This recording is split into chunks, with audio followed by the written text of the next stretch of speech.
Hi, my name is Frida Belasco. I'm an intern here at Greenburgh Town Hall, and I'm joined today with Tori, who has been on the Greenburgh Conservation Advisory Council for around 30 years, and she's now the chair of the council. Thanks for joining me. My pleasure to be here. Thank you for inviting me. So if you just want to start with a brief overview of what the council does, what's your mission, what's the purpose of the council? Okay, the Greenburgh Conservation Advisory Council is actually defined in town code, and our mission pretty much covers anything to do with the environment that might impact either the residents or the physical community. I could read you, I had actually copied out the code, but I think it gets a bit boring to do that. Our approach to things varies, but basically we are two things that are very key. One is that we are very fact and science driven on our CAC. We really do research items. Very often something is a popular idea in terms of conservation, and when we research it, we find out it's not necessarily so. There isn't any reason to be concerned about it, or the concern is maybe something that's a problem in another part of the country, but it isn't for us. Or conversely, we've identified things that we feel are very important. Some of the things, for instance, that currently we're looking at, one of them is the real concern about plastics and microplastics in the community. We're very concerned about any use of astroturf. I think that's not the right term. I think there's a more generic term than that. But basically plastic grass playing fields, which have numerous problems with them in terms of, first, just this proliferation of plastic, which we know is now an issue in terms of how it breaks down and gets into the water supply and gets into our bodies. But even things like children playing on a day like today, which is very hot, can literally get burned because, unlike natural grass, it gets really hot. So something like that, and we'll do a significant amount of research before we would issue a recommendation to the town board. Our function as a council is we don't make laws, but we make recommendations, and sometimes they're recommendations for laws. Sometimes we're just doing community outreach. We've been doing a series of kind of fact sheets or fun things that we have been able to have sent out to the community, dealing with things that individuals can do in terms of the environment, because so much of the environmental concern tends to be, well, let the government do it, let business do it. But in reality, the environment is really being damaged by an 8 billion number of paper cuts, if you would, by all the people in the world. So we've been making suggestions like, on your personal level, you could try doing this and it would help the environment. So maybe I've been rattling on a bit here, so I'll turn it back over to you. It's so interesting what you all do. So you mentioned it's very fact-driven, which I appreciate. Are there a lot of scientists and researchers on the council? No, we have a mix of people, and it's very interesting. Having a mix is really helpful. We do have a landscape architect. We have someone who's a realtor. My background is information technology. We have had in the past, a number of years ago, we had a doctor on the CAC. The backgrounds vary tremendously on the people, which is very helpful because you get a different perspective from different points of view. Mm-hmm. And also, sometimes when we have a problem, having a mix of people gives us resources in terms of making a recommendation. I can think of a large project that was going to be proposed to be built that we had environmental problems with, but not only did we identify the environmental problems, but since we had a mix of people, one who comes from investments, who can do financial analysis, mm-hmm. and we had another person, as I said, a realtor who could do a study of the real estate in that area. We were able also to provide the town board with some significant information in terms of not only was this project maybe not the best environmental one, but it probably wasn't even the very best one in terms of tax return on that property. So sometimes you find yourself going in different routes because you have different people with different ideas and backgrounds. Yeah, right. And I know you mentioned you've been on the board since the 90s. Was it new when you started, or? What had happened, as best I can figure out, was during the 70s, there was a great deal of movement for the environment, and they had started the CACs at the state level to define them, that the community should have them. And Greenburgh had a CAC, and I guess it sort of went out of use. And Tom Abernathy, who at that time was on the Greenburgh Town Council, decided to restart it up. And quite truthfully, I saw an ad in the when we then had local papers, and I said, well, this would be something in terms of volunteering that would be interesting. And so, starting in I'd say early 90s, it sort of got revived, and it has been going strongly ever since in the town. Yeah, and has it changed at all since you began? Yes, I think that our focus has changed because when we first started, we were literally doing things like going out and identifying and mapping and wetlands. We would go out. At that time, the chair, Gene Menica, was a civil engineer, and he would measure the wetlands. He literally would go out and be able to measure the wetlands, and we would research what type of underlying soil there was, which is one of the indicators of a wetlands, identify the wetlands plants so that we could map them and say, this is a wetlands, we've been out there, we know it has wetlands plants. And interestingly, the state's identification of a wetland identification is not really, you'd think it'd be based on, oh, it's soggy ground, but the plants that are there and the animals are really one of the more key factors in saying something is a wetlands. So we went from that sort of mapping and setting up the information you were going to need as a base for the town to going into looking at what parts, things in the town we would want to work on. One of the big ones that I joke took almost 20 years was to pass a comprehensive law that dealt with trees. We had a tree ordinance. It was absolutely excellent, except it only affected properties that were over an acre, which represented less than 5% of the households in the town. So it was this sort of platinum law that applied to nobody. And it took a very long time to get the community to move to the idea that this was something we needed to do. And with Aaron Schmidt's fabulous help, we came up with an idea of switching the idea of you can't take down a tree because everyone's very concerned about big trees, but they're about to die anyway. And we wanted to really have a continuous growing stock. That our tree law in the town of Greenburgh that eventually was approved focuses on replacing the environmental benefit of the tree in terms of carbon sequestration and water absorption. And it seems to be working out really well. And it's probably, I think, one of the best ones around right now, so we're really lucky to have it. And the town board worked with us on it, and, we made our recommendations, and it went through the normal law process review where they have public hearings, and eventually was passed, and seems to be working out. Yeah, that's great. And you've been on the council for around 30 years, you said. What are some of the biggest accomplishments that you all have achieved in that time?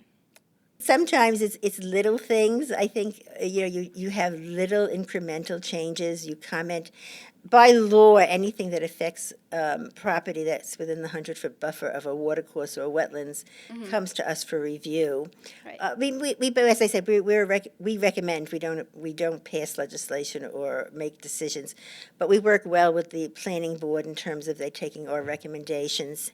I think sometimes some of the things that we would consider achievements are things where we stop something from being built, so I don't think I want to list them. If you could understand that, but Yeah. but we came up with or changed the way something was developed. But I kind of want to shy away a little bit from that. But that is sometimes, it's not so much even to prevent something, but rather to have it developed in a different manner Right. from our suggestions. Right now, we're working on the possibility of trying to work with DPW in terms of picking up household wastes at the curb. It's a little bit out, but again, these things take a very long time. One of the ones we have our failures in terms of doing something about leaf blowers. And ironically, here's where the fact thing is different. Everyone is concerned about leaf blowers because of the noise. We feel our research shows the biggest problems with leaf blowers is what they blow up in terms of the stuff on the ground, and it's particularly harmful for children. Of course, again, what we've learned is that children's lungs are larger and children are more susceptible to some of these environmental harms. And also it's a hurricane force wind hitting the ground where we have microorganisms, and it sort of kills the smallest piece of our chain of animals. So again, that's like one of those things where we really felt we had an approach to it, but it wasn't successful. But maybe just appearing at some of those town meetings, we made an influence on people who were watching them to say, oh, gee, I never thought about the fact that if I use a leaf blower on the ground, it has an effect on the sort of microbe level animals that then an insect eats, and the birds eat the insect, and we have this whole chain that gets disrupted by the use of the blowers. So I sort of am evading your being too difficult there, but Yeah, I mean, we were talking about this before the actual interview started, but Greenburgh is very complex in the layers of villages and towns and everything. And I know that a bunch of villages within Greenburgh have their own version of a conservation or sustainability committee or council or board. How do you work within Greenburgh and work with these other groups to kind of make sure that things are standardized? first off, I think the thing to point out is that our CAC is strictly involved with unincorporated Greenburgh, Oh, interesting. Okay. which is the part of Greenburgh that is not in a village. At the county level, there are organizations that bring together the various CACs. So any recommendation we would make would not influence what's happening in a village. Now, obviously, the villages work on this, and we do try and work with the villages, and certainly if there's something where it's on the border, sometimes there are projects that come in that are half in the village and half in unincorporated. We're always willing, taking the opportunity to work together. But I think the outreach pieces are sort of difficult because of the dynamics of the town, and I think this always is a problem just because of the way Greenburgh is structured. But then again, unincorporated Greenburgh is 40,000 people, and it's a really big area. So that in itself takes up a lot of time just with that. Yeah. So if you had to distill the three most important things that the CIC does into, like I said, like three important things, how would you describe the council? I think that we are the advocacy group for the environment, which I think in every community you need someone who does that and has a place at the table that's defined, that they should be listened to, which because of our being defined by town code, we are empowered in that way. In other words, we're not a committee of local people. We are actually a piece of town government, which makes a difference. Okay, so that's one. I think the other way is by being the constant voice to remind people that the environment is something we all have to have a say in, and by just showing up or distributing flyers, as funny as that sounds, we are there, and I think that's a really key role we have. And if I had to pick a third one, I think it's our ability to foster change, even though sometimes it happens very slowly. We can look at something that's an environmental good and work to have it happen. And because we are governmental, we understand how government works. So we understand when we start something, it may take us several years to make it happen. But our mindset is that we start something and we are going to just stay with it if we think it's important and go forward with it. Yeah, that's awesome. And then my final question is, how can the Greenburgh community get involved? And in the same vein, do you all have any upcoming events or anything that we should know about? Okay, so getting involved, the Greenburgh CAC is actually defined by town code as being 7 members and 2 alternates. We usually have assigned to us a student representative who we allow to participate as an equal. The only time they're sort of closed out is when we have an application we're voting on. Obviously, then it has to be members who vote. People who are interested, doesn't mean that you can't be involved or participate in our meetings. Our meetings are public meetings.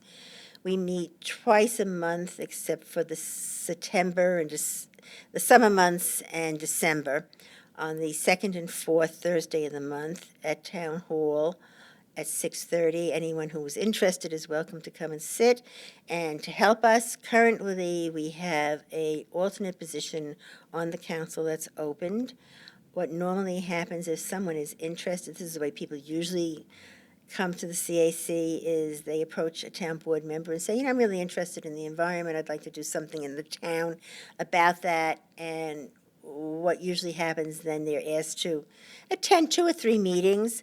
It's a good way for them to find out if this is what they really want to do, and it's a good way for us to find out if they're going to really, I hate to say this, show up on a regular basis, but it's a very interesting thing, because I think sometimes people feel they want to do something, but when they actually have the obligation to do it, it's a little bit different. And then the town board appoints them, and that's how they become part of the CAC. And in terms of something we have coming up, currently we're working on a questionnaire about how people handle their food waste garbage. We have a garbage questionnaire in the works. So that's a little bit different, but I think what we're trying to figure out is if we did curbside recycling of household food waste, would people actually participate? It's one thing to say you're going to put your food waste aside and then take them to one of the drop-off points. And we have many people in the town who do that. But the feeling is that that really is an inconvenience. And there's also sort of a negative on that in terms of, depending on how much you're carrying over, the gas you use to get there and come back might be a sort of a environmental 0 point. I mean, one of the things we like to look at is net environmental gain. So the thought was that if we could get enough community members to participate curbside, then the town would implement that and move forward with that. So that's sort of one of the things we're working on now with DPW. But it's in the very early stages, but it is the current kind of major project. That and the concerns about plastic and artificial turf. Right. Awesome. Well, I've learned so much. Thank you for doing this. Thank you for having me. It's been a pleasure. Thank you so much. Thank you.